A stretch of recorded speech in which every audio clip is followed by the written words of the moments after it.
Alors, Église du Seigneur, ce soir, par la grâce de Dieu, je vais m'efforcer. Vraiment, c'est l'avant-dernier jour. Je vais fixer quelques points afin de nous permettre de comprendre l'impact de cette œuvre salvatrice que Christ a mis à notre disposition partant de sa mort sur le bois de la croix, mais qu'à cela ne tienne, nous pouvons nous connecter. On partage le direct.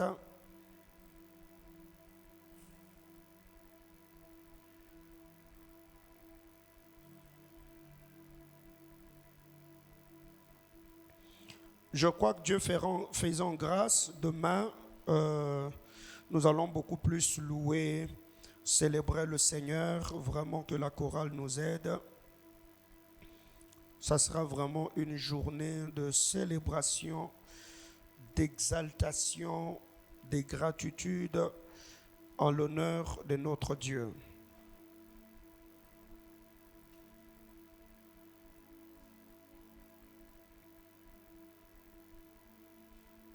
Parce qu'après avoir jeûné 30 jours durant, prié 30 jours durant, le dernier jour, nous devons avoir la foi en ce que Dieu a fait, aux oracles que nous avons reçus et rendre grâce au Seigneur pour cela.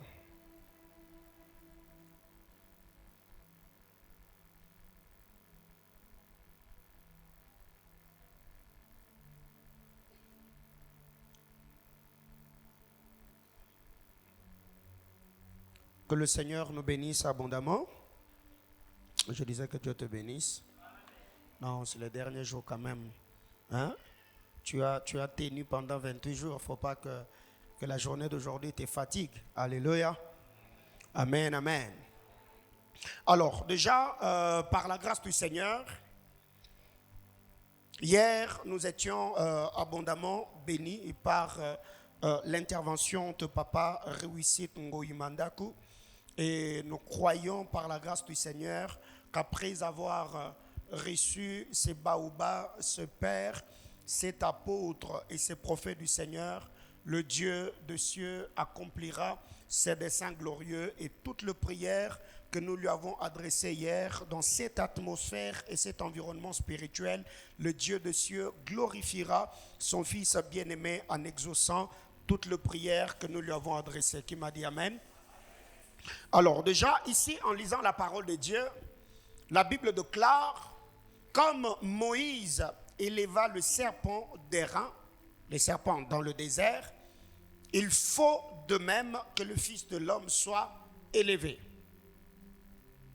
De même que Moïse éleva le serpent d'airain dans le désert, il faut de même que le Fils de l'homme soit comment? Élevé. Voyez-vous? C'est que le Romain pensait, c'est que le Juif pensait être l'humiliation, était au fait la porte de l'élévation pour la vie de notre bien-aimé Sauveur. Dieu, dans sa sagesse infiniment variée, il permet par moments que certaines choses nous arrivent. Et nous, personnellement, on peut être gênés. Ça peut blesser, ça peut nous désorienter. Ça peut nous pousser à verser d'abondantes larmes. Parce qu'au fait, l'homme n'arrive pas toujours à comprendre l'œuvre de Dieu. Comment le Seigneur fait les choses, les buts pour lesquels le Seigneur permet ou a permis que certaines choses nous arrivent, c'est au fait, après que le Seigneur ait manifesté sa puissance et fait éclater sa gloire, que l'homme va comprendre que par où le Seigneur m'a fait passer, c'était pour mon bien. Il a voulu juste que je passe par là pour que sa gloire se manifeste. Qui aurait cru que dans la stérilité de Anne, il y avait un programme de Dieu? La stérilité de Sarah, la stérilité d'Abraham. Qui aurait cru, même dans la vie de Daniel, alors qu'il était jeté dans la fournaise ardente, que le Seigneur était en train de manager les choses derrière toutes ces scènes qui paraissaient être catastrophiques afin d'accomplir un programme.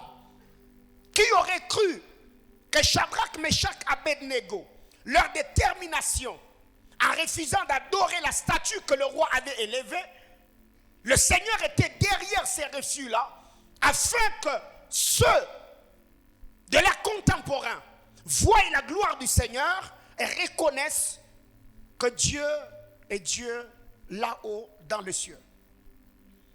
Alors eux pensaient au fait humilier, rabaisser, faire taire la voix du bien-aimé Sauveur alors qu'ils étaient au fait en train de l'amplifier. Comme Moïse éleva le serpent d'airain, il faut de même que le Fils de l'homme soit élevé, afin que quiconque croit en lui ait la vie éternelle. Nous avons déjà parlé de ces choses. Le Fils de l'homme est venu mourir sur le bois de la croix pour que nous ayons la vie éternelle. Alors que l'héritage que nous avons reçu d'Adam, c'est juste une vie temporelle. Pourquoi? Parce que cet homme avait touché à l'arbre défendu. Car Dieu a tant aimé le monde qu'il a donné son Fils unique, afin que quiconque croit ne périsse point, mais qu'il ait la vie éternelle. Donc ceux qui croient, ils échappent à la perdition. Et ceux qui refusent de croire sont déjà condamnés. Voyez-vous? C'est ce que la Bible nous rapporte. Dieu en effet n'a pas envoyé son Fils dans le monde pour qu'il juge le monde, mais pour que le monde soit sauvé par lui. Donc Jésus est venu dans le monde pour que nous soyons sauvés par lui. Il est le pont qui nous fait quitter de la perdition vers le salut. Il est le pont qui nous fait quitter de ténèbres à l'admirable lumière. Il est le pont qui nous fait quitter de la puissance de Satan à Dieu. Il est le pont qui nous fait quitter du pécheur au sanctifié. Il est le pont qui nous fait quitter du temps vers l'éternité. Qui m'a dit Amen. Celui qui croit en lui n'est point jugé, mais celui qui ne croit pas est déjà jugé parce qu'il n'a pas cru au nom du Fils de Dieu. Alors, Église du Seigneur, suivez-moi très bien. Cette histoire qui est rapportée dans Jean chapitre 3, ça s'est passé dans Nombre chapitre 21, du verset 5 au verset 9. Israël a murmuré contre Dieu et contre son oint. Et c'est là que le Seigneur va envoyer des serpents venimeux. Les serpents ont commencé à mordre le peuple. La Bible déclare ces jours-là, plusieurs enfants d'Israël tombèrent. Pourquoi? Parce que la morsure produisait la mort. Il y a le venin qui entrait. Et le Seigneur, pour pallier à cela, les anciens sont allés voir Moïse pour lui dire, écoute, nous avons péché contre le Seigneur et nous avons péché contre toi. Implore le Seigneur pour que le Seigneur puisse sauver notre vie et nous épargner de ces serpents. La question que je me suis posée, pourquoi Dieu n'a-t-il pas dit à Moïse de prier pour que le serpent disparaisse? Pourquoi le Seigneur n'a-t-il pas fait disparaître les serpents directement? Pourquoi Moïse n'a-t-il pas utilisé d'ailleurs le bâton qu'il avait utilisé en Égypte pour que cette fois-là, ces bâtons-là puissent avaler tous les serpents venimeux qui étaient en train de mordre les enfants d'Israël, comme déjà le bâton l'avait fait en avalant le serpent de magicien de Pharaon.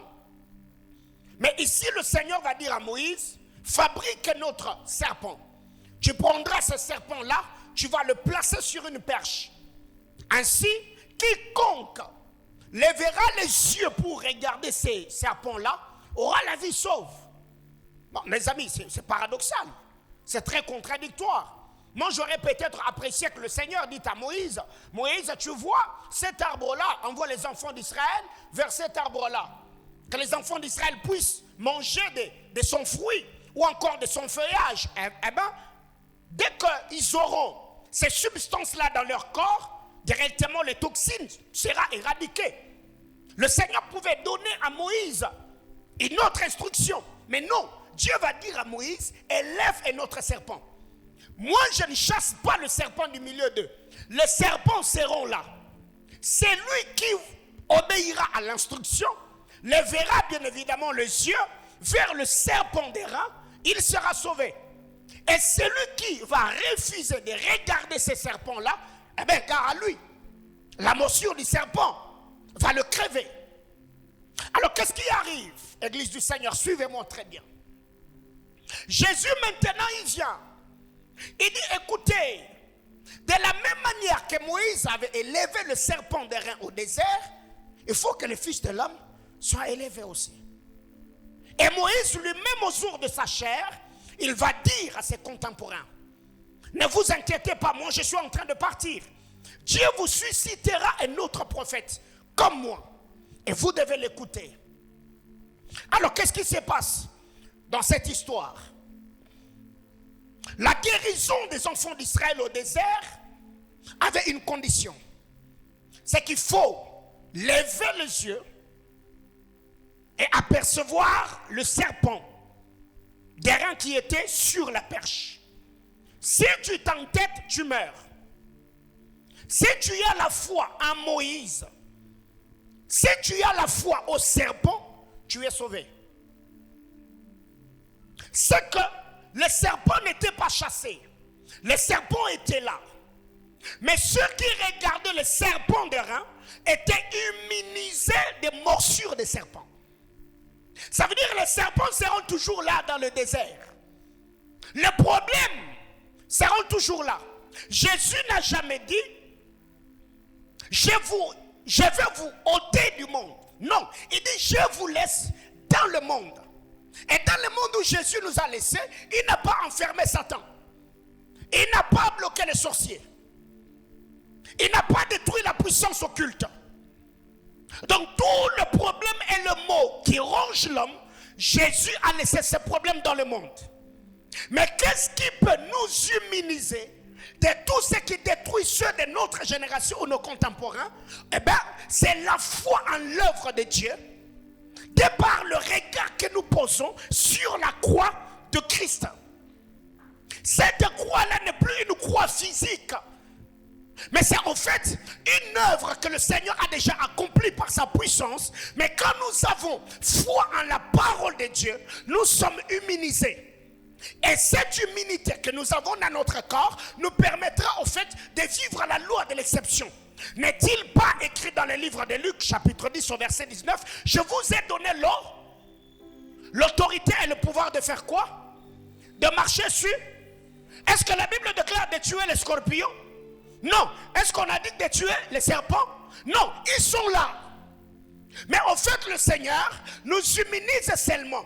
Même si en marchant, le serpent nous a mordus, même si les scorpions nous mordaient, en fait, ça n'aura pas d'impact. Pourquoi? Parce que nous sommes immunisés. Est-ce que je parle à l'église? Parce que quelqu'un va dire, oh non, Seigneur, moi je t'ai donné ma vie, les acquis de la croix, tue tous les sorciers de ma famille. Mon ami, ils seront là. Quelqu'un me comprend? David a dit, tu tues mes ennemis, après tu dresses une table pour que je mange en paix. Il a dit quoi? Tu dresses en face d'eux, ils sont là. Oh, Dieu ne va pas les tuer. Ils sont où? Ils sont là. Mais le Seigneur t'immunise seulement. À telle enseigne que tu vivras parmi eux, mais ils ne te feront. Est-ce que Dieu, quand il est descendu dans l'histoire de Shadrach, Meshach et Abednego, il a éteint le feu? Est-ce que Dieu avait éteint le feu? Non. Le feu brûlait intensement, mais eux étaient immunisés. Ils étaient dans le feu, mais ils ne brûlaient pas. Est-ce que Dieu avait tué les lions dans la fournaise ardente? Non, dans la fosse aux lions?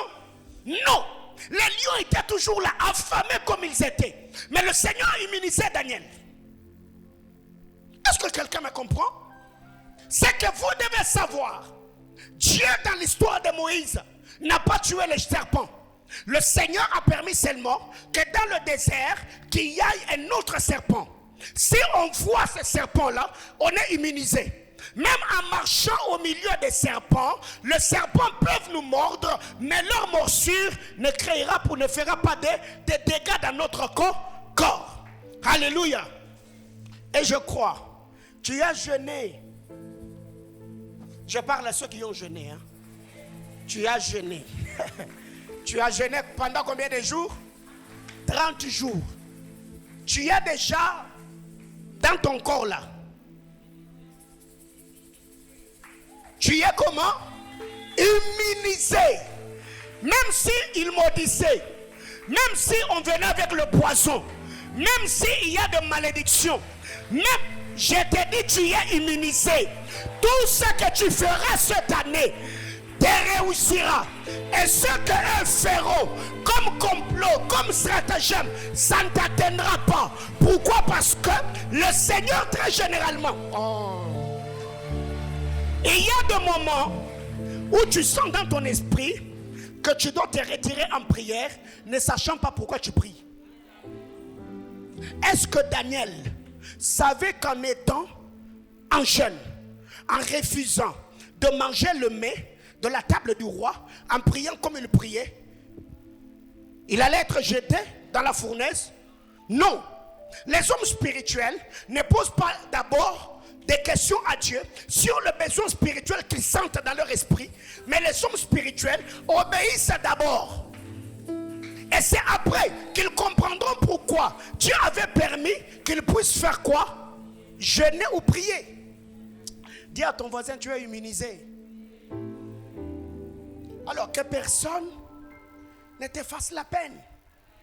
Parce que tu portes dans ton corps le marque de Christ. Alléluia. Oui, personne ne te fera de la peine cette année. Tout va concourir à ton bien-être. Qui m'a dit amen? De la même manière que Moïse a élevé le serpent de rein, le Fils de l'homme sera aussi élevé.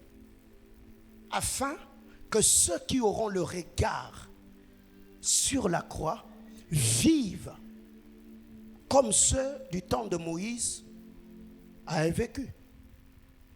Malgré la pauvreté, malgré la méchanceté de l'homme moderne, malgré le calomnie, malgré la malédiction, malgré la traîtrise, malgré tout ce qu'il y a, le Seigneur s'arrange pour que sa vie coule dans tes veines et que l'ennemi n'est. Qui m'a dit amen. Mais écoutez dans cette histoire, Dieu sort son peuple de l'Égypte. Dieu a dit d'abord au pré-Abraham, Genèse chapitre 15, ta postérité ira en captivité. Pendant combien d'années? Pendant 400 ans. Et ensuite, ils sortiront comment? Avec des grands biens. N'est-ce pas? Moïse va voir Pharaon. Il dit non, donnez-nous nos femmes, nos enfants et nos biens. Parce que nous devons aller adorer le Seigneur où ça? C'est pour cette raison que le Seigneur a permis que les enfants d'Israël sortent avec le grand bien. Parce que le Seigneur avait un projet de la construction du tabernacle, de l'arche. On avait besoin de l'or et tout ce qui va avec. Dieu enrichit le peuple. Quand les enfants d'Israël arrivent au désert, Moïse va à la montagne pendant plusieurs jours. Il est en train de communier avec Elohim afin de recevoir la loi, la Torah pour le même peuple. Le peuple impatient qu'ils étaient, ils ont vu Aaron. Ils ont dit à Aaron, écoute mon ami, fais-nous un Dieu qui va marcher devant nous. Est-ce que quelqu'un me suit jusque-là? Fais-nous comment? Un Dieu. Mais le problème avec Aaron, Aaron n'était pas à la buisson ardente. Aaron n'était pas présent au buisson. Aaron n'avait jamais vu Dieu. Aaron a entendu parler de Dieu au travers de Moïse. Mais celui qui avait vu le buisson est absent. Aaron reçoit un défi. Il doit en fait fabriquer un Dieu pour les enfants d'Israël. Mais le Dieu que vous me demandez de fabriquer, je ne l'ai jamais vu. Moi, je ne l'ai pas rencontré. Moi, je ne suis qu'un porte-parole. Autrement dit, moi, je parle quand Moïse parle. Mais Moïse m'a seulement dit, j'ai l'image au fait de ce que Moïse avait vu dans Exode chapitre 3, mais moi je n'ai pas rencontré ce Dieu-là. Aaron doit se débrouiller parce que la pression du peuple est là. Aaron fait quoi? Il va se référer à ce qu'il avait vu en Égypte. Quelqu'un me suit? Aaron va fabriquer un Dieu. Pas selon la vision que Moïse avait reçue. Aaron a fabriqué un Dieu selon l'image qu'il avait de Dieu égyptien. Et vous verrez que le bien qui devait être affecté ou utilisé au service d'Élohim, ces biens-là ont été détournés pour un autre besoin qui a attiré la malédiction parmi le peuple. Il a fabriqué le veau d'or. Il place le veau et Aaron va dire au peuple, enfants d'Israël, voici votre Dieu. Non, mais il faut être malade. Il faut vraiment être malade. Moi, j'aurais d'ailleurs apprécié qu'Aaron ait fabriqué quelque chose qui ressemble au bâton. Ça peut se comprendre, n'est-ce pas? Parce que vous voyez, Moïse a reçu le bâton et ces bâtons-là, c'est Aaron qui a travaillé avec. Fabrique-nous même quelque chose qui ressemble au bâton. En fait, on finira par comprendre que non, mais tu vois, même si on est allé loin, mais on a vu quand même Dieu. Mais Moïse, dans tout ce qu'il est venu avec, il n'y avait jamais de veau. Mais qu'est-ce qui se passe? Bien-aimés dans le Seigneur, Dieu nous a parlé dans ce programme. Dieu nous bénira après ce programme. Dieu réjouira notre cœur après le programme. Mais n'affectons pas dans d'autres choses ce qu'on recevra de ces sacrifices de Beraka. Dieu va donner l'onction. Dieu donnera des mariages. Dieu donnera des promotions. Dieu... Il y a des témoignages qui sont entrés dans mon téléphone depuis la semaine passée. Il y a des gens qui témoignent. Pasteur, moi j'ai vu. Moi Dieu m'a fait. Moi Dieu m'a donné. Et nous bénissons le Seigneur pour ces choses. Mais je me dis, demain après-demain, ne faisons pas autre chose. Moi je me suis dit, Aaron, qu'est-ce qui s'est passé dans ta tête? Fais-nous autre chose. Fabrique nous-mêmes le bâton. Fais nous-mêmes quelque chose qui ressemble à Moïse. Non. Aaron va fabriquer le veau d'or. Il va dire aux enfants d'Israël, voici votre Dieu qui vous a délivré, n'est-ce pas? Vous verrez que dans cette histoire, Israël en avait marre de marcher sans une image représentative de leur Dieu. C'est pourquoi la Bible déclare qu'Israël marchait par la vue. Mais nous marchons par la foi. Parce que Moïse, quand il est venu, ils n'ont rien vu en Égypte pour croire à Moïse et sortir à part le miracle. Mais après la délivrance, quand ils arrivent, ils changent d'avis. Non, maintenant là, on doit voir. Et vous verrez même qu'après la résurrection de Jésus, Thomas n'a pas cru. Thomas a dit non, non, si moi je ne vois pas, si je n'introduis pas mes doigts, je ne croirai pas. Parce que c'est comme cela qu'Israël fonctionnait. Mais nous ne sommes pas de ceux qui marchent selon la vue. Nous sommes de ceux qui marchent selon la foi. Je sais et je sais. Je ne le vois pas, mais je crois en sa parole. C'est la plus grande dimension du christianisme. Le Dieu que je prie, je ne le vois pas, mais je sais, je sens, je suis convaincu. C'est pourquoi je t'annonce, même si en sortant de Beraka, c'est pourquoi tu as prié, ça semble être encore là. Mais dis-toi, non, non, non, non, non. Plus je fais le pas, plus ça sera en train de disparaître. Et la gloire du Seigneur se manifestera dans ma vie conformément à ce qu'il m'a promis. Qui m'a dit amen. Dieu est disposé à nous faire du bien. Est-ce que je parle à l'église? La gloire du bien-aimé sauveur est à la portée de chacun d'entre nous. Depuis qu'on a commencé Beraka, qui a vu un signe dans le sommeil, une intuition, une sensation quelconque qui te rassure que cette année, ça va aller. Non, il ne faut pas le faire par la foi. Hein, je ne parle pas de la foi. Toi-même, dans ton esprit, là, tu as peut-être fait un rêve, tu as reçu peut-être une prophétie, pas ici à l'église, endormi. Tu sens vraiment que cette année, Addis Ababa, Bishop. Alléluia. Que Dieu vous bénisse. Amen, amen. Tu n'as encore rien vu, non? Mais tu sens. Est-ce que quelqu'un comprend? Même nous, quand on prophétise, on dit, je sens. Mon ami, je sens seulement. Et je l'ai dit, ça fait quoi? Ça arrive. Est-ce que quelqu'un me comprend ici? Oui. Je crois que c'était l'année passée. Une servante de l'église, il y avait vraiment de problèmes et tout. Elle me papa, j'ai dit je viens. J'arrive chez elle, je dis seulement donnez-moi telle et telle autre chose. On a prié seulement. Je suis parti. Après j'ai dit après mon départ là, ça va s'améliorer. Là où on prenait des produits, ça s'est amélioré. Sans médicaments. Alléluia. Dis à ton voisin, est-ce que tu sens? Non. Demande-lui vraiment, est-ce qu'il sent? Peut-être lui ne sent plus rien. Que Dieu t'aide à sentir ce que nous sentons là.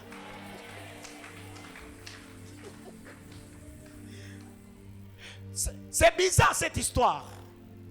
Quand le serpent est mort, tu fais quoi? Tu sens que tu es comment? Mordu.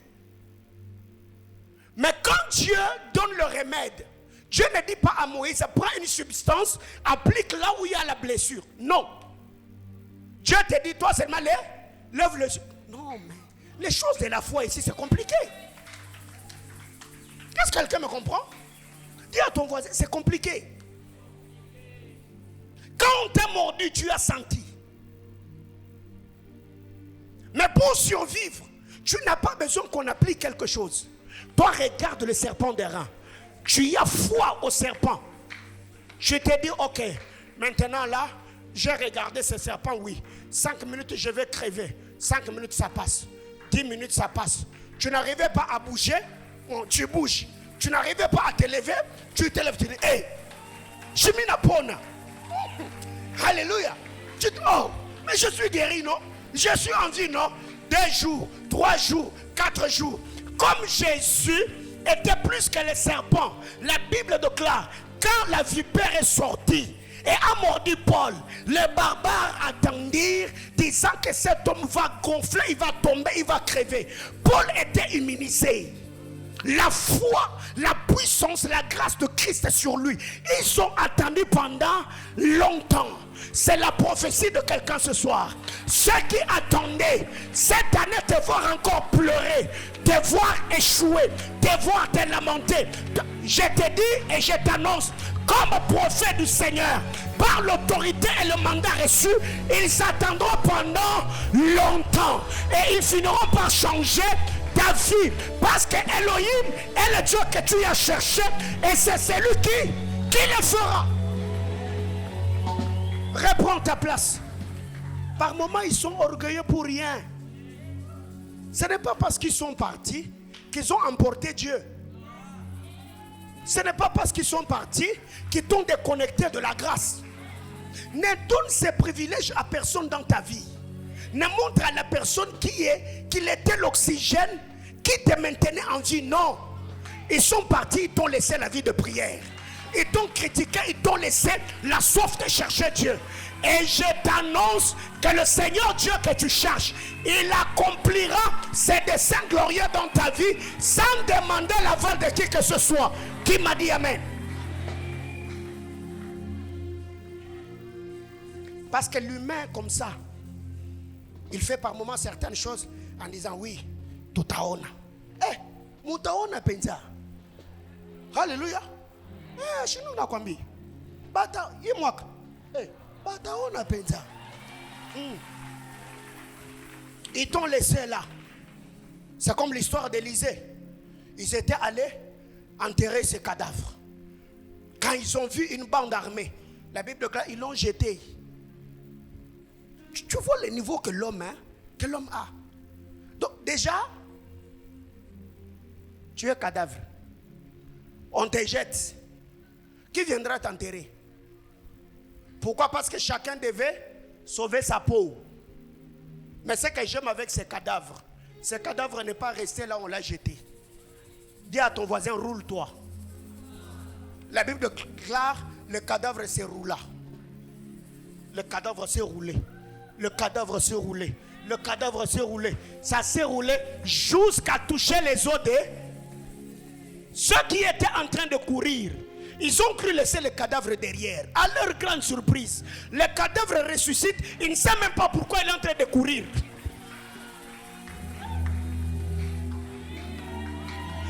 Parce que moi je me dis, en ressuscitant, le cadavre pouvait rester là, n'est-ce pas?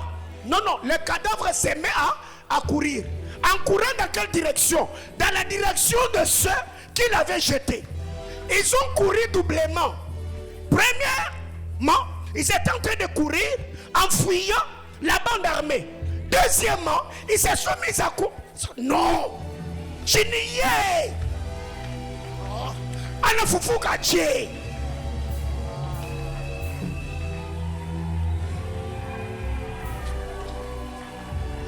Alléluia. Comment expliquer?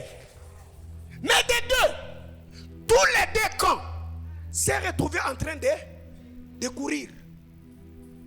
La bande qui venait attaquer, quand ils ont vu le cadavre, ils se sont dit, non, il nous piège. Opération. La fois passée, on nous a dit opération Moussakata. Alléluia. Ah. Vous savez, aujourd'hui, quand je lisais cette histoire, ça m'a fait rire. Moi-même, je me suis mis dans la scène. Bon, dans l'esprit du cadavre, il y avait quoi? Parce que toi, tu es cadavre, tu es mort. Tu ressuscites. Comment expliquer? Après ta résurrection, la première des choses que tu as fait, ce n'est pas marcher, c'est quoi? Non. Là où ils ont pensé t'enterrer, parce que tu as cherché Dieu, que Dieu te donne une autre vitesse, que Dieu te donne une accélération. Je parle à quelqu'un. Cette année, ils seront obligés de doubler les efforts. Parce qu'ils vivent comme cela. Parce que toi, tu es là. À cause de... Non. C'est à l'avant-dernier jour. Je lève ma main du haut de cet hôtel, m'appuyant sur l'œuvre salvatrice de la croix. Je décrète et déclare que Dieu donne une vitesse accélérative, une vitesse vertigineuse à tes affaires, à ton ministère, à ton onction, à ta famille, à tes projets. Ce qui n'a pas marché hier, cette année, à cause de l'œuvre salvatrice de la croix, que le Seigneur te donne une accélération que tu n'avais pas avant. J'entends quelqu'un me dire amen. Reprends ta place.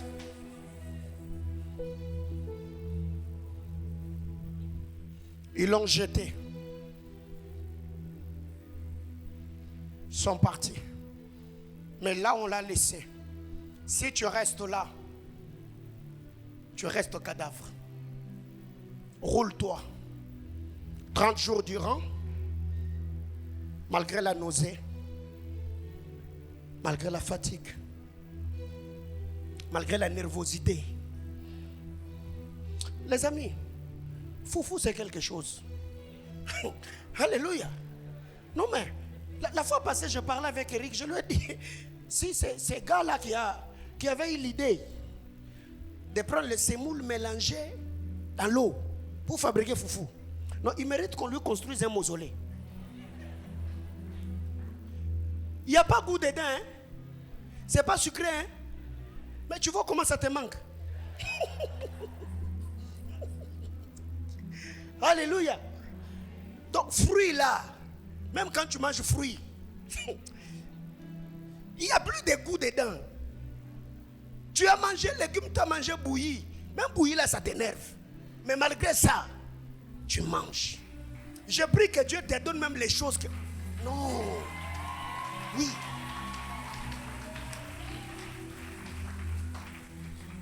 Alors, Dieu Dieu a marché avec ses peuples. Moïse a élevé le serpent d'airain. Le Fils de l'homme sera aussi élevé, afin que tous ceux qui auront le regard aient la vie sauve. Maintenant, prêtez-moi votre attention. Depuis Genèse jusqu'à Malachie, tous ceux qui ont vécu dans l'ancienne alliance prophétisaient sur la mort, les souffrances, l'ensevelissement, l'ascension et la glorification de notre Seigneur. C'est ce que nous appelons les actes prophétiques. Parce que dans la classification de prophètes, il y a des prophètes que j'appelle le prophète caïphe. C'est le prophète ignorant. Ce n'est pas le col de prophète. Le prophète caïphe sont des prophètes ignorants. Quand vous lisez la parole de Dieu, la Bible déclare, quand on a arrêté Jésus, Caïphe dira, ne savez-vous pas qu'il faut qu'un homme meure pour le salut de plusieurs? Il ne savait pas qu'il était en train de prophétiser. Beaucoup d'entre vous ici, plusieurs sont des prophètes songeurs, d'autres sont des prophètes caïphes. Il y a certaines choses que ton esprit avait déjà captées bien avant. Mais quand tu vois ou vis cette scène-là, dans ton esprit, non, ça c'est comme si... Ah, ça t'est déjà arrivé? Non, ceux qui ont déjà eu cette expérience-là, ça veut dire une scène arrive. Tu sens que dans ton cerveau, tu commences comme à rebobiner les événements. Non, ça, j'ai déjà vu ça quelque part. Non, c'est une dimension dans le prophétique. Alléluia. Mais aussi, il y a le prophète Caïphe. C'est des gens qui ont l'onction prophétique sur eux, mais c'est manifestant comme par l'esprit de conseil. Il peut être là en train de te donner un conseil. Et la personne, non. Mais tout ce que tu me dis là, c'est... Alléluia. Qui est prophète Caïphe ici? Ça t'arrive souvent quand tu dis des choses, les gens te disent, non, tu es en train de prophétiser. Oui. Alors, qu'est-ce qui arrive? Tous ceux qui ont vécu dans l'ancienne alliance, commençant par Adam lui-même, jusqu'à Malachie, la majorité de prophètes prophétisaient, annonçaient Christ. C'est pourquoi d'ailleurs on parle de l'ombre des choses à venir. Allons-y mollo. Allons chez Adam. Déjà dans le jardin d'Éden, nous savons que Christ est le type de l'animal prophétique. On a déjà parlé de cela, n'est-ce pas? Déjà chez Adam, Christ est le type de l'animal prophétique. Mais il y a une différence ici entre le premier et le second Adam. Le premier Adam a été tiré de la terre. Vous êtes d'accord avec moi? Le premier Adam a été tiré de la terre. Mais le second Adam n'a pas été tiré de la terre. Parce que Adama, tiré de la poussière, tiré du sol, tiré de la terre. Le premier Adam était tiré de la terre. C'est pourquoi quand le Seigneur le maudit, il va dire à Adam, tu y es, tu retourneras. Le premier Adam était tiré de la terre et le second était tiré du ciel. C'est Jésus qui l'a dit dans le livre de Jean. Il dit, personne n'est monté au ciel si c'était le Fils de Dieu. Voyez-vous, Jésus était tiré du ciel. Alors, Adam est une terre tirée des eaux. Suivez-moi très bien, là j'enseigne. Adam est une terre tirée des eaux. Parce que la Bible déclare, Elohim alors qu'il créait, il a séparé les eaux d'en haut et les eaux d'en bas. C'est dans les eaux d'en bas que Dieu a tiré une terre que nous appelons aujourd'hui planète. Voyez-vous? Donc tout ce que nous voyons. Et c'est de cette terre-là que Dieu a formé l'homme. Autrement dit, Adam est une terre tirée des eaux. Et tous ceux qui sont de la lignée d'Adam, qui sont issus d'Adam, ce sont des terres tirées d'où? Des eaux. À l'exemple d'Abraham, Abraham est une terre tirée des eaux. Quel type d'eau? La Mésopotamie. Ici, les eaux n'est pas seulement que les eaux physiques, mais c'est un environnement, c'est un milieu où le Seigneur vient, il te rencontre. Dans ta famille, où la magie, la sorcellerie, l'occultisme, la haine régnait. C'est que chacun d'entre nous ici est une terre tirée des eaux. Mais quand Dieu te tire des eaux, il va t'exposer aux rayons solaires pour que cette eau qui était en toi fasse quoi? Afin que tu deviennes une terre sèche. C'est que l'apôtre Paul appelle de vase de terre, mais qui porte de grands trésors. Et le grand trésor ici, c'est les roues, c'est l'esprit d'Élohim qui anime l'homme afin de rejoindre ce que le prophète Job nous dit. En réalité, dans l'homme, c'est le souffle qui fait quoi? Qui donne l'intelligence. En réalité, dans l'homme, c'est l'esprit qui est le souffle du Tout-Puissant qui nous donne l'intelligence. L'intelligence ici, c'est l'intelligence dont Adam et Ève avaient cherché en mangeant l'arbre défendu. Cette intelligence, ce n'est pas d'abord une intelligence académique, non. C'est l'intelligence, la capacité que Dieu donne à un homme de discerner le bien et le mal. Allons-y. Adam, après sa chute, avant la chute, Adam était corps et esprit. N'est-ce pas? Adam était corps et esprit. Ça veut dire corps, âme et esprit. Mais il y a un autre élément qui s'est ajouté après la chute d'Adam. C'est quand Dieu a pris la peau de l'animal prophétique. Il a couvert la nudité de l'homme. Voyez-vous? C'est que là, Adam n'est pas que corps, n'est pas que âme, n'est pas qu'esprit. En sortant, Adam est sorti avec la peau de l'animal. Adam est devenu poilu après sa chute. Suivez-moi très bien. Je vais revenir là. Deuxièmement, allons chez Abel. Abel est le type de Christ. Pourquoi? Parce que Dieu est le premier sacrificateur dans le jardin d'Éden. C'est le premier à avoir versé le sang. Dieu est le premier sacrificateur. Adam est le deuxième sacrificateur. Dieu a versé le sang dans le jardin. Abel plutôt en a versé en dehors du jardin. Abel est le deuxième sacrificateur. Et il est le type de Christ. Par l'intelligence de l'esprit, Abel comprit que dans leur dispensation, jusque dans Malachie, l'homme ne peut s'approcher de Dieu que par le sang. Abel est le type de Christ.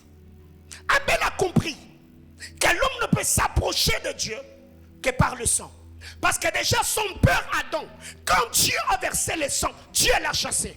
Adam n'est plus rentré vers Dieu. Mais Abel comprend que si je peux faire le pas pour aller vers le Créateur, il faut qu'il y ait un substitut. Il faut que le sang coule. Et la Bible nous dit, Dieu agréa Abel et son sacrifice. Suivez-moi très bien. Dieu agréa Abel et son sacrifice. Dieu n'agréa, il n'a pas agréé Caïn et son sacrifice. Alors, Caïn se dit, l'homme ne s'approche de Dieu que par le sang. Même si je prenais une bête dans la bergerie d'Abel, c'est déjà le sang. Le problème, ce n'est pas le sang. Le problème, c'est moi.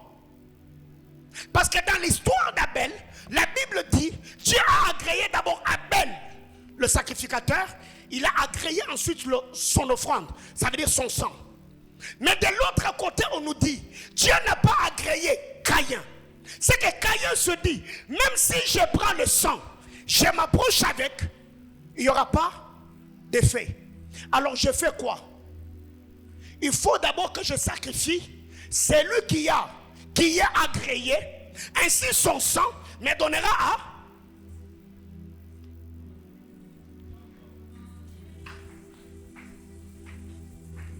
Mais pourquoi Dieu a maudit Caïn? Ce n'est pas nécessairement parce que Caïn a tué Abel. Non.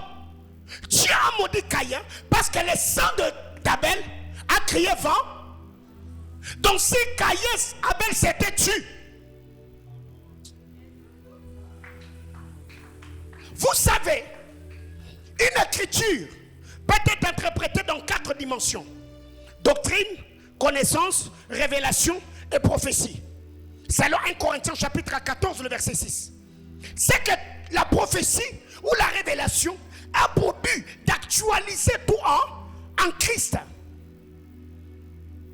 Mais pendant que Caïn était en train de tuer Abel, Abel n'a dit mot. Abel n'a pas parlé. Pourquoi Abel s'est tué? Pourquoi Abel n'a rien dit?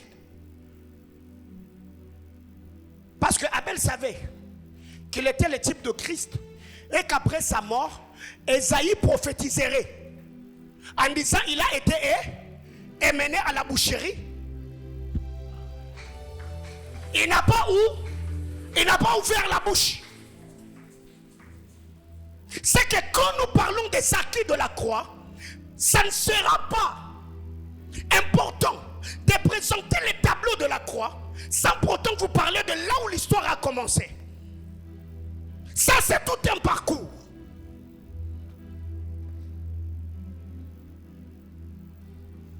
Le problème avec Caïn, c'était d'abord être agréé de offrir le sang.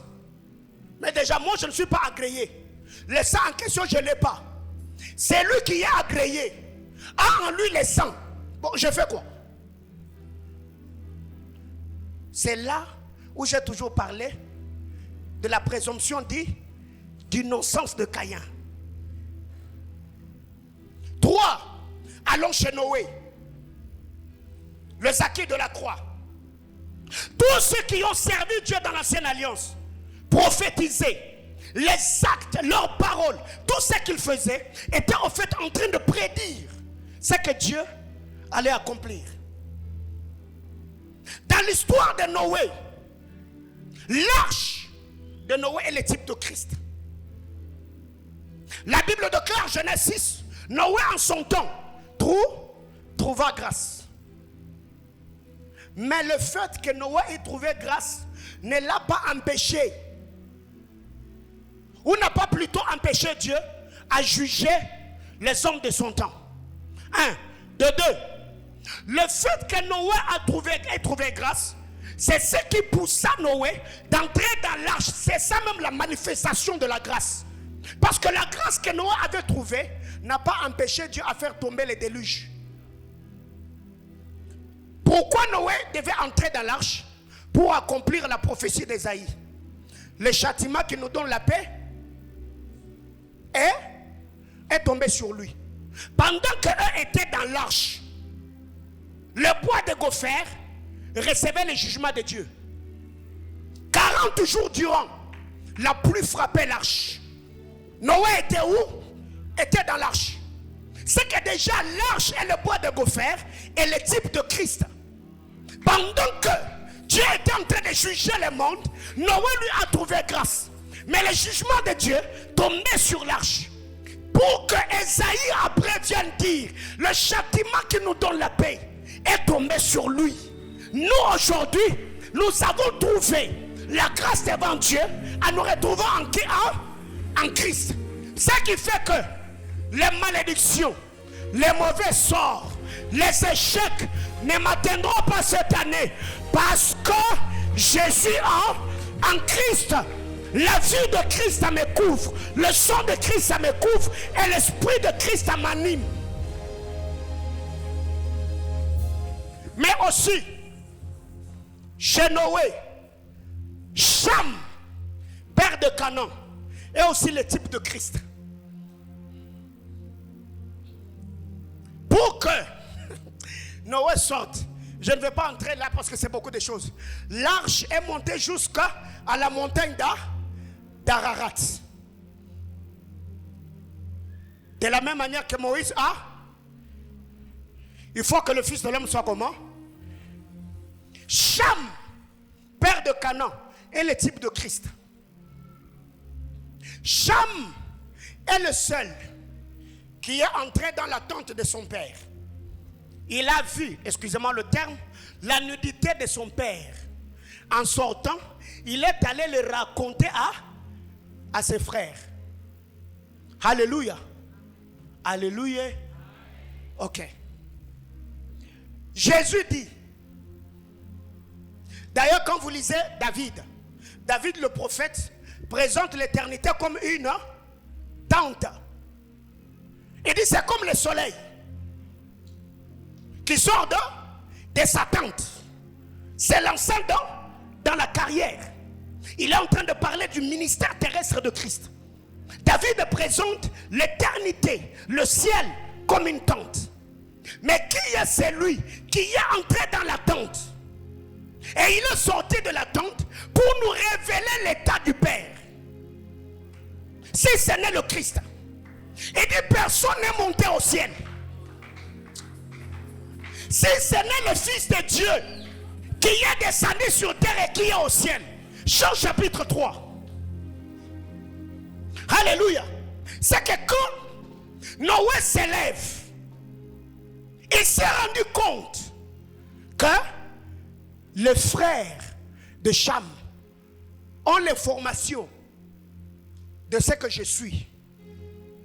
Au lieu de maudire Cham, il maudit la postérité de Cham. Mais à nous, Jésus nous a révélé la faiblesse du Père. Jésus nous a révélé l'amour du Père. Mais le châtiment est tombé sur lui pour que nous soyons épargnés. J'étais en train de dire ici, personne n'est monté au ciel si ce n'est le Fils de Dieu qui est sorti de la tente du Père et nous a parlé de ce qui se passe de l'autre côté. Ainsi, Jésus, Cham plutôt, est le type de Christ. C'est lui qui nous a révélé comment Noé était. Or, nous savons très bien que le vin réjouit le cœur de... Je suis en train de courir derrière le temps. Allons chez Abraham. Isaac est le type de Christ. Car il est le fils unique d'Abraham.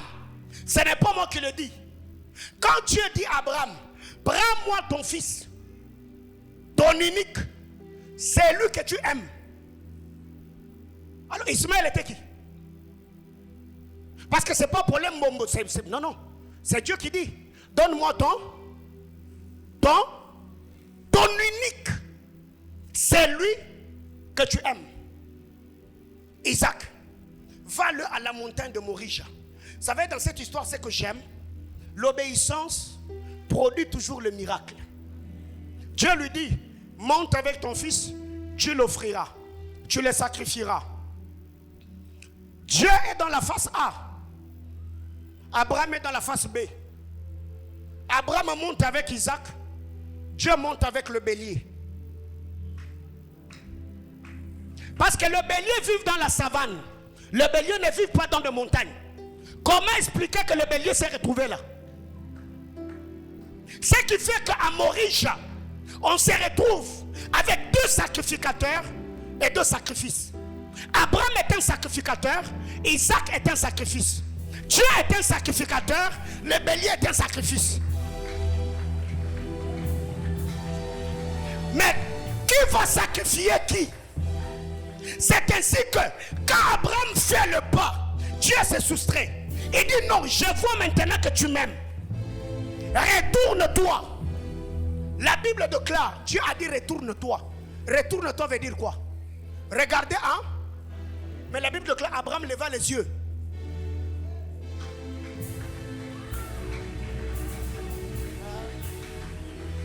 Retourne-toi n'est pas lever les yeux. Lever les yeux, ça veut dire regarder en haut. Retourne-toi veut dire. Mais la Bible déclare, remets la forme de cet homme. Car il est. Dis à ton voisin, Abraham est un prophète. Il est le seul qui peut lever les yeux là où il a dit, regarde.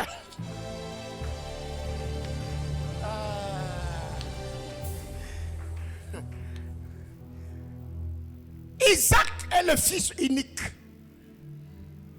Et c'est le Père lui-même qui le présente. Celui-ci est mon fils bien, en qui j'ai mis tout. Je ne veux pas faire parler Paul. Parce que quand vous lisez l'épître, c'est partagé. Certains théologiens disent que l'épître aux Hébreux est écrit par Paul, les autres par Marc. Je n'entre pas dans cette polémique. Mais on nous dit qu'Isaac était le fils de la femme légitime, n'est-ce pas? Ismaël était le fils de l'esclave. Et quand on parle, on présente Sarah comme la cité céleste, Agar comme notre cité terrestre. C'est que Abraham, prenant la place de Dieu, Isaac est un peuple terrien. Ismaël est un peuple terrien. Et Isaac devient un peuple spirituel. Donc Isaac est le type de Christ. Allons chez Isaac. Je suis déjà en train de chuter, on va prier un moment. Allons chez Isaac. Isaac a combien d'enfants? Il en a combien? 2. Ésaü et... Alors qui est Christ?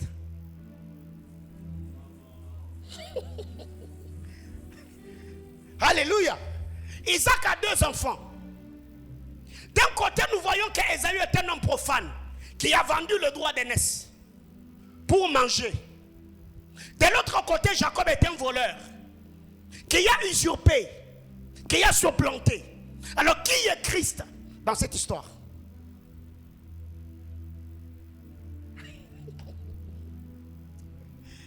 Qui m'a dit amen? Alors, suivez-moi. Ici, Ésaü, dans une dispensation ou dans une facette révélationnelle, Ésaü prend la place d'Adam. Ésaü prend la place d'Adam. Adam a perdu l'autorité où? Dans le jardin, n'est-ce pas? À cause du manger, n'est-ce pas? Ésaü a perdu le droit d'aînesse à cause du... Suivez-moi. Mais qu'est-ce qui se passe? Pour que Jacob reçoive la bénédiction de son père, Jacob devait être 100% Jacob, 100% Ésaü. Quelqu'un me dit amen? Parce que pour que Isaac bénisse Jacob, Jacob doit être 100% Ésaü, 100% Jacob. Et Isaac dit, la voix est la voix de Jacob, mais les mains sont les mains d'Ésaü. Ça n'a jamais été les mains d'Ésaü. Quelqu'un me dit amen? Vous verrez que la bénédiction que Jacob a reçue, il y avait également une substitution. Il y a un animal qui a perdu la vie. Dans cette histoire-là, le sang a encore coulé. Pour rejoindre l'histoire du jardin, Dieu a fait couler le sang. Il a pris la peau. Il a couvert l'homme. Et là, Rebecca nous reproduit la même scène. Elle verse le sang. Elle couvre Jacob. Est-ce que quelqu'un me comprend? C'est que là où Isaac a touché, il a senti qu'il y avait le poil. C'était au fait un animal que Jacob portait sur lui. C'est que pour que Jacob reçoive la bénédiction, il était 100% Jacob, 100% Ésaü. Je ne veux pas aller trop loin. Parce que la Bible déclare Christ au jour de sa chair, il était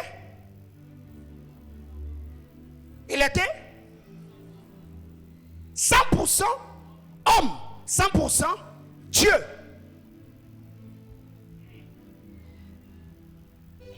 Je reviendrai là-dessus. Allons chez Jacob. Jacob a 12. Isaac en avait 2. Abraham avait un seul. Mais quand vous allez chez Jacob, Joseph est le type de Christ. Ruben l'est aussi. Mais je ne veux pas toucher là-bas. Mais dans un contexte, Ruben peut prendre la place d'Adam. Jacob, Joseph prend la place de Christ. Et vous verrez, le Père l'a aimé parce qu'il avait eu dans sa vieillesse. Le Père l'aimait parce qu'il avait eu avec la femme qu'il aimait. L'expression de l'amour du Père, il lui a donné une tunique multicolore. Et quand vous regardez la vie de Joseph, vous regardez la vie de Jésus, vous verrez que c'est le même tableau. Je vous envoie à méditer. Vous verrez que c'est le même tableau. Pour le frère de Joseph, il ne vivait plus. Il est allé en Égypte. Il était porteur de grâce. Partout où Joseph est arrivé, les choses passaient autrement. Chez Potiphar, vous connaissez l'histoire. En prison, vous connaissez l'histoire. Chez Pharaon, vous connaissez l'histoire. C'est que quand on parle de Zacharie de la croix, ce n'est pas un tableau qui est arrivé dans Matthieu, non. C'est une histoire qui date. Dieu, après la chute de l'homme, il a commencé le travail. D'autant plus que vous le savez, comme moi, que Jésus-Christ est l'agneau de Dieu, immolé avant la fondation du monde. C'est que pour entrer dans ce que j'étais en train de dire ici, vous verrez que le Seigneur, Dieu de l'éternité, avait un plan. Il a envoyé Moïse, il a suscité des juges, des sacrificateurs, de rois. Il a envoyé le prophète jusqu'à ce que la personne que Dieu cherchait, Dieu l'a trouvée en lui-même. La parole a été faite chair. Elle a habité parmi nous. Elle était pleine de grâce et de vérité. Nous avons contemplé sa gloire comme la gloire du Fils unique sorti des entrailles du Père. Ensuite, nous avons reçu de sa plénitude. Grâce. Alléluia. C'est que parlant des acquis de la croix, Jésus, jusqu'au jour d'aujourd'hui, il est à la droite de Dieu le Père. Il intercède pour le croyant. Ainsi, ta prière ne monte pas devant le trône d'Élohim, mais cette prière est soutenue par l'œuvre salvatrice de la croix. Ainsi, j'ai une ferme assurance par la foi que ma prière sera exaucée parce que Jésus est le seul qui a répondu aux exigences du Père et il a satisfait pleinement les exigences du Père pour accomplir la parole d'Hébreu qui dit: tu n'as agréé ni offrande ni sacrifice, mais tu m'as formé pour faire afin qu'à la croix qu'il puisse crier tété lestai, tout est ta. S'il a tout accompli, qu'est-ce qui lui manquera de t'accorder cette année ce que ton cœur désire? L'évangile et l'écriture me dit, s'il ne nous a pas privés son fils bien-aimé, quoi d'autre ne nous donnera-t-il pas avec lui? Si le fils unique sorti des entrailles du Père, le Père ne te l'a pas privé, qu'est-ce qui ne te donnera pas avec ses fils-là. Mariage, santé, restauration, élévation, promotion. Non, ça veut dire tout est en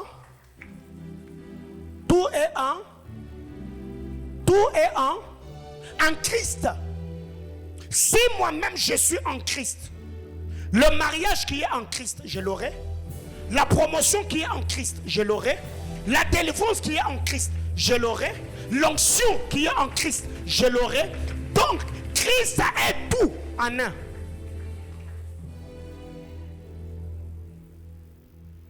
Alors déjà, cette compréhension des choses te permettra au fait de bénir le nom du Seigneur et de le célébrer. Pourquoi? Parce que tu sais que tu n'es pas là où tu es par toi, par toi-même. Lui a payé le prix. Lui a tout accompli pour que tu puisses lui appartenir. Tu y as coûté la vie d'un saint. Ton rachat, tu coûtes cher. Tu n'as pas été racheté par l'or, par l'argent ou les choses périssables. Non, tu as été racheté. Tu vois déjà, cette compréhension des choses changera même ta manière de faire. Ce n'est pas parce qu'un humain plein de défauts et d'imperfections ne t'a pas apprécié que tu dois maintenant te traiter comme moins que rien.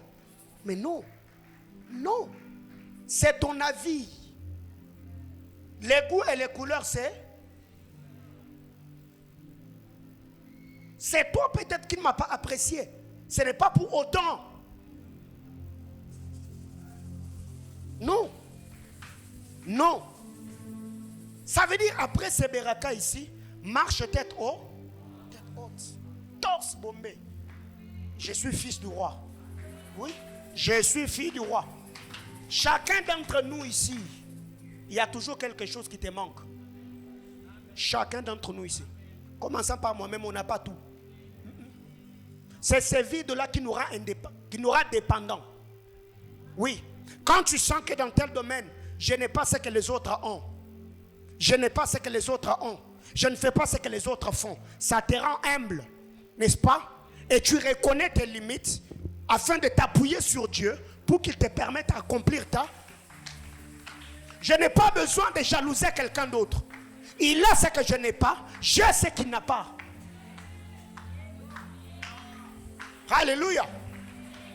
Bien-aimé dans le Seigneur, je chute par là en disant ceci à l'église. Le Seigneur Dieu que nous servons, il ne fait exception de. Moïse a élevé le serpent de rein. Il faut que le Fils de l'homme fasse quoi? Afin que quiconque aura les yeux passe du jugement à la vie éternelle. Mais vous verrez aussi que dans cette histoire, Moïse dit aux enfants d'Israël, c'est lui qui regardera. Le serpent aura la vie sauve, n'est-ce pas? Mais si tu es aveugle, si tu ne vois pas, comment tu feras? Parce que c'est inévitable, non? Même en Israël, il y avait des boiteux, non? Il y avait des boiteux, non? Il y avait des aveugles, non? Ok, mais si tu es aveugle, la guérison du temps de Moïse, il y a une condition, il faut voir. Mais si je suis aveugle, tu es disqualifié, n'est-ce pas? Tu vas crever. Est-ce que vous me suivez jusque-là? Oui.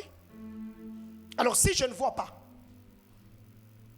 je n'aurai pas droit à la guérison parce que je suis mordu. Mais Jésus vient. Il dit, si tu... Jésus ne dit pas si tu vois. Jésus dit, si tu crois. Autrement dit, au temps de Moïse, Le salut, la guérison est attaché à la vue. Mais Jésus vient le prendre, ce qui est attaché à la vue. Il le place dans le cœur. Ce qui fait que même un aveugle qui croit, il peut voir. Mais au temps de Moïse, un aveugle qui ne voit pas.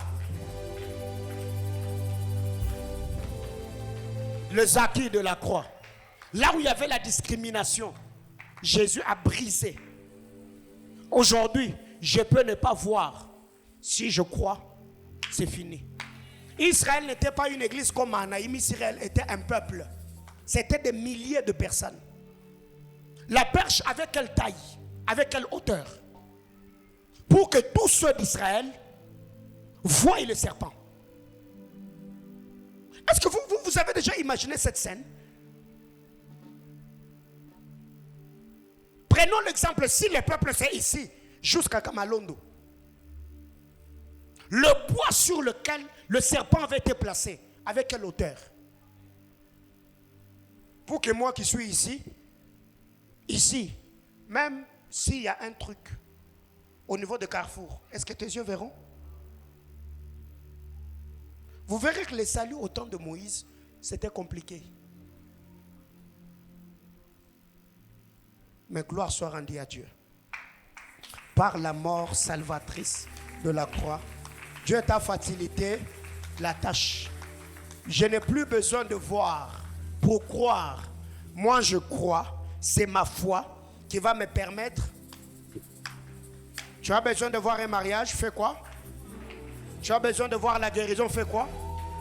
Tu as besoin de voir une promotion, fais quoi? Ça veut dire, si tu crois, rien n'est impossible. Tout est beau à celui. Donc, à un certain niveau, ce n'est pas Dieu. À un certain niveau, c'est ta foi qui fait défaut. Tout est possible à Dieu. Rien n'est impossible à Dieu. Ça veut dire c'est ta foi qui possibilise les possibilités de Dieu. Quand tu crois, Dieu agit. Lèvons-nous, s'il vous plaît.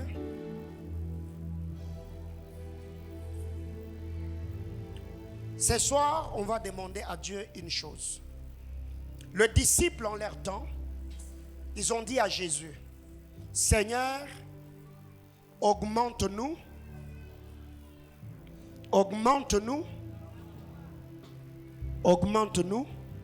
la foi. Et tu vas prier pendant quelques petites minutes parce que c'est possible qu'aujourd'hui qu'on vous libère avant 19h.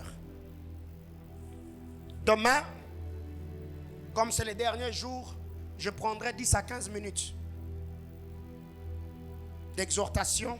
On loue, on adore et on fait le service. Ouais. Mais là, on va prier parce que ça ne servira à rien de jeûner 30 jours durant pour continuer à vivre la même chose. Tu vas ce soir dire à Dieu, Seigneur, augmente-moi ou augmente ma foi.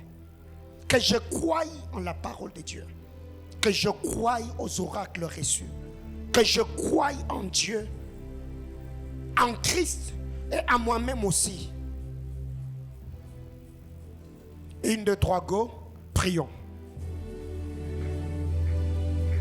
Seigneur, augmente-nous la foi.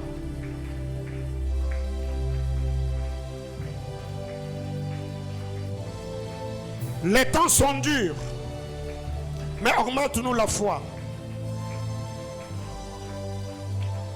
Plusieurs pleurent, mais on demande une chose, augmente-nous la foi.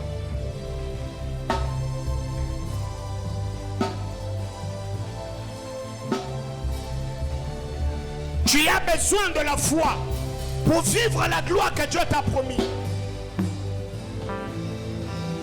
Tu as besoin que Dieu augmente ta foi afin de relever le défi de la vie. Tu as besoin que Dieu augmente ta foi pour que tu vives le miracle de Dieu.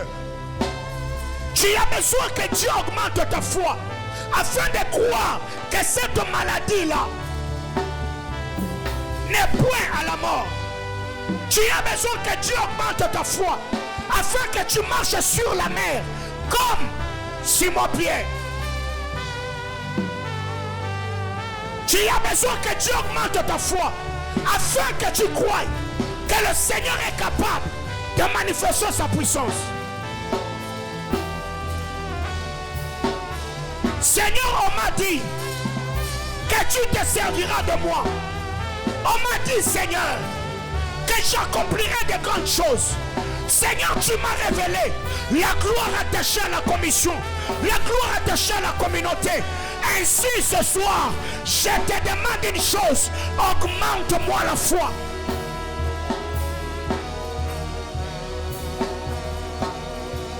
C'est important ce sujet de prière. Un homme sans foi ne sera pas agréable à Dieu.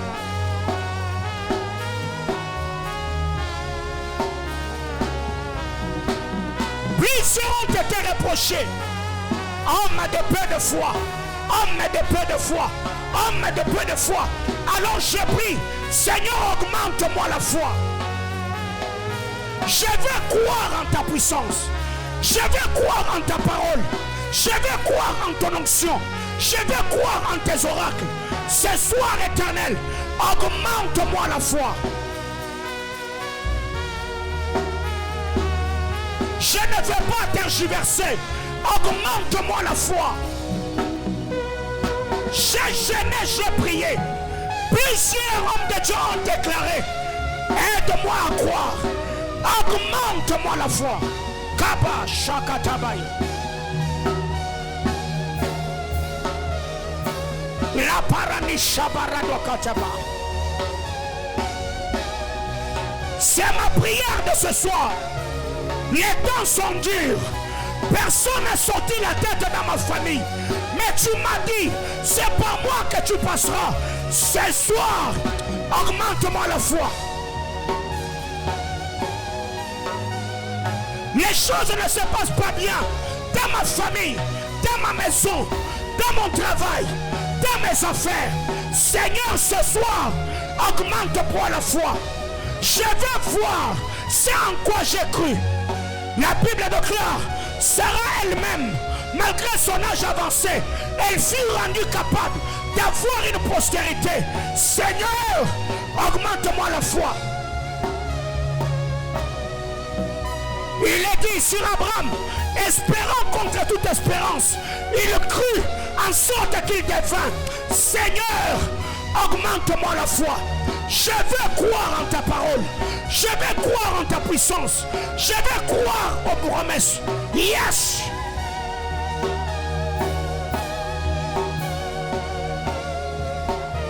Comme Job, mon rédempteur est vivant. Père éternel, une chose ce soir, augmente-moi la foi. La fille est fait des challenges. Je suis malade. J'ai pris des médicaments. Rien ne va. Les médecins m'ont dit, ce soir, augmente-moi la foi.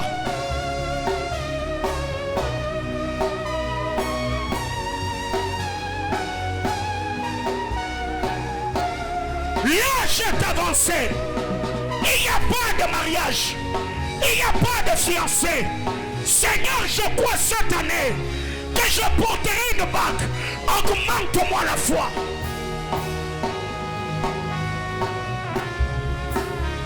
Je refuse de marcher selon la vue, mais je veux marcher selon la foi. Ta parole est oui et amen. Celui qui a fait la promesse est fidèle.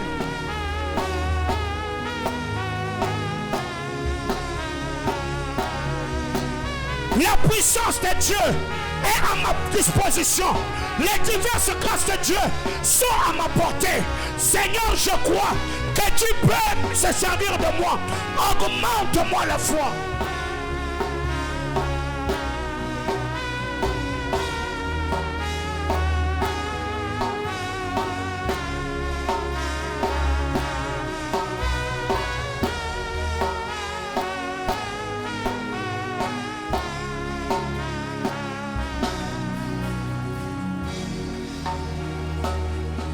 C'est ma prière ce soir.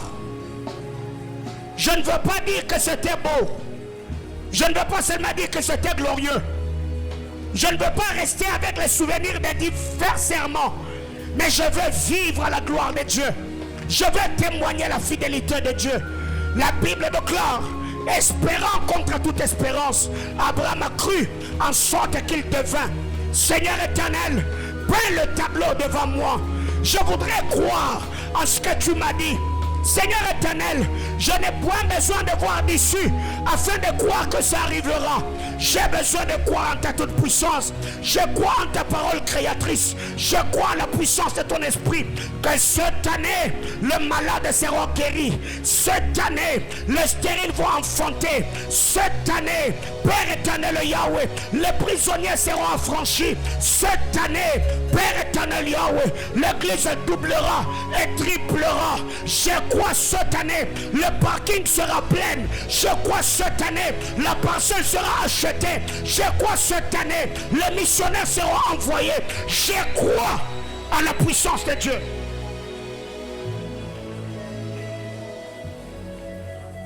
Mets ta main sur le cœur. Je vais prier pour toi. Dieu de toute grâce, je luttais avec toi depuis le matin sur ce que je devais enseigner. Père éternel, par ton esprit, tu m'as convaincu, Seigneur éternel, Dieu de gloire, de peindre ce tableau sous forme de ces serments, éternel, afin que ton Église comprenne.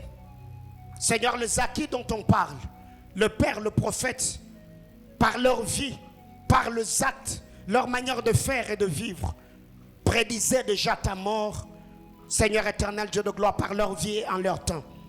Ainsi, Seigneur éternel, Yahweh, tu nous as aidés à voir le regard sur le Christ, Père éternel Dieu, comme les enfants d'Israël, qui n'ont pas vu le serpent être tué, qui n'ont pas vu le serpent disparaître, même en vivant au milieu des serpents.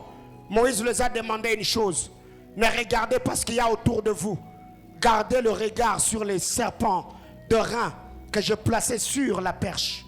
Seigneur Dieu de toute grâce, augmente la foi de l'Église.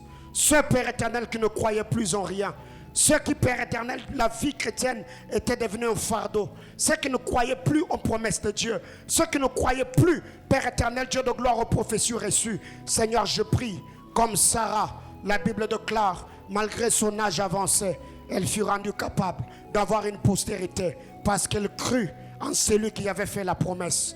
Aide-nous, Seigneur, que notre foi nous rende capables de vivre la gloire de Dieu, de vivre les merveilleuses et glorieuses promesses. Au nom de Jésus-Christ. Amen. Acclame le Seigneur.